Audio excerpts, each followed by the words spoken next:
some of which we don't even see. I think he has maybe the power of invisibility or flight. I mean, the things that he pulls off are kind of mind-bending when you think about them. But we give over to that. I think people enjoy endowing him with this sort of magic capability.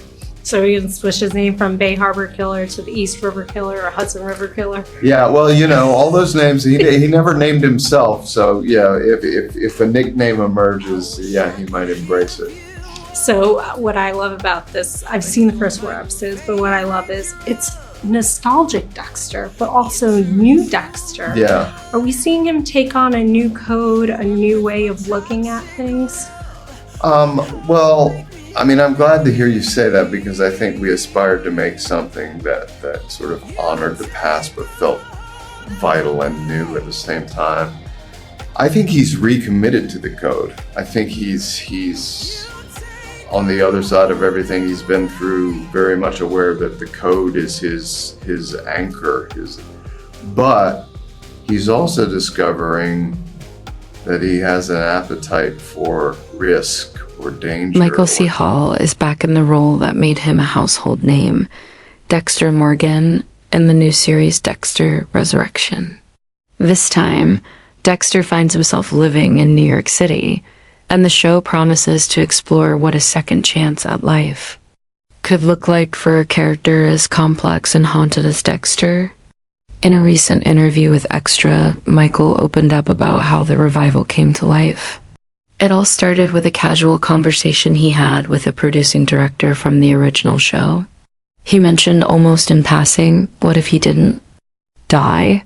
He pointed out that Dexter wasn't shot in the head, and the cold forest floor from the original ending left some room for survival. That small remark sparked a larger creative dialogue. Michael said they started thinking about what kind of story they could tell if Dexter had, in fact, survived. What would it mean for a person like him to have another shot at life? How would he live with everything he had done? And what kind of man would he be now? The more they explored it, the more interesting the idea became. It wasn't about rewriting history, but rather imagining what happens when life gives someone like Dexter a rare second chance. Michael was intrigued by the concept of playing a character who is both seeking redemption and still battling his dark urges. He said the idea of Dexter being given another opportunity to exist in the world, especially in a place like New York, opened up a whole new layer of storytelling. When it came to getting back into character, Michael admitted it was a unique experience. He said that after playing Dexter for so many years, it's not something he has to force anymore. It's more about stepping aside and letting the character come through. He has an intuitive understanding of Dexter's thoughts, emotions, and physicality. Still, it's not without its challenges. Michael described the process as fun and rewarding, but also heavy and exhausting. That emotional weight comes with revisiting such a psychologically intense character. We're not being careful in the same way. So he's looking to ride bigger and bigger waves. And I think the environment in New York and the specific world afforded by the Leon Prater character finds him encountering those waves. This is the dark path you're going down. I urge you to be careful, son. I'm tired of being careful.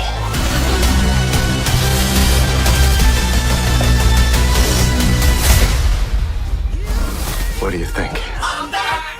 And lastly, he's more paternal in this too towards Harrison. Where do we see that relationship going?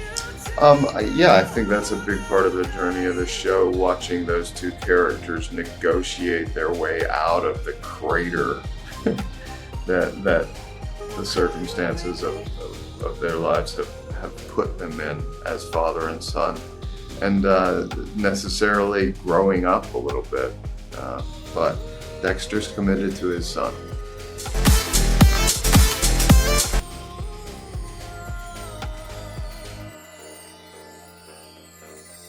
But even with all that, he said it felt like the right time and the right story to bring Dexter back. Michael talked about the creative vision behind Dexter Resurrection, saying the team wanted to make something that felt both familiar and new.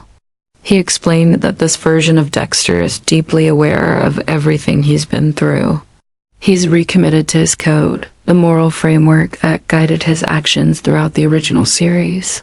But this time around, there's a twist. Dexter is also discovering that he has a renewed appetite for danger. He's not being as careful. He's testing boundaries, riding bigger and riskier waves, and living in a way that's far less controlled. That shift is amplified by his environment in New York City and by his interactions with a new character, Liam Prater, played by Peter Dinklage. Leon brings a whole new dynamic to the show, and the high-stakes world he inhabits forces Dexter to navigate increasingly dangerous territory.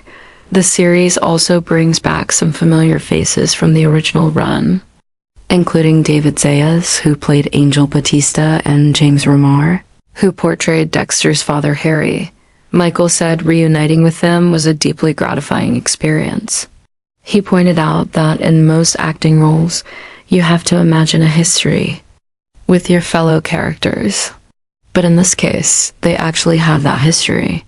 Years of working together brought a natural authenticity to their performances. Michael said it felt like no time had passed, they just picked up right where they left off. He described it like waking up from a long, detailed dream and going right back to work, as if the years in between were just a long weekend. He also opened up about the evolving relationship between Dexter and Batista. He said things between them are now dicey and bittersweet. Batista, who was once one of Dexter's closest allies, now has strong suspicions about Dexter's true identity. That tension brings a complicated new layer to their dynamic. From Batista's perspective, Dexter was more than a colleague, he was a real friend.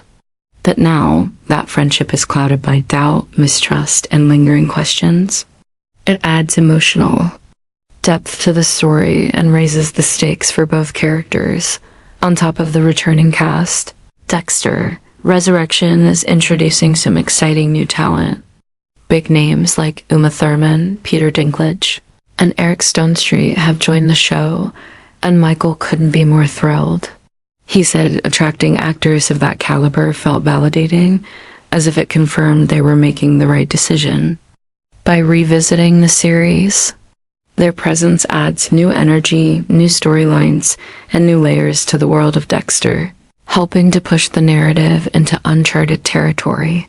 Throughout the interview, Michael emphasized that the goal was never to simply recreate what worked before.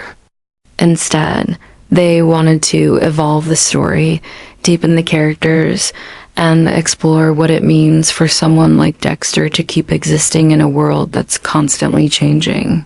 He said the new series is about more than just survival, it's about transformation, accountability, and the tension between who we were and who we can still become.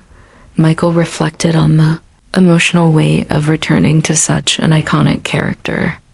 He said that while it's fulfilling to step back into Dexter's shoes, it's also incredibly demanding. The emotional and psychological toll of portraying a character who lives in such a morally gray space isn't something he takes lightly. But despite the challenges, he said it feels right. The story they're telling is one worth exploring, and the cast and crew are all committed to delivering something that both longtime fans and new viewers can connect with. Dexter Resurrection premieres July 11th on Paramount Plus with Showtime, and fans can expect a version of Dexter that is at once familiar and brand new.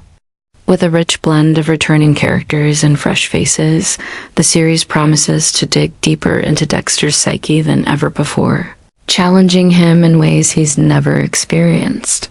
Whether it's confronting old relationships, navigating new dangers, or wrestling with the darker parts of himself, Dexter's journey is far from over. And according to Michael C. Hall, this next chapter might just be the most interesting one yet.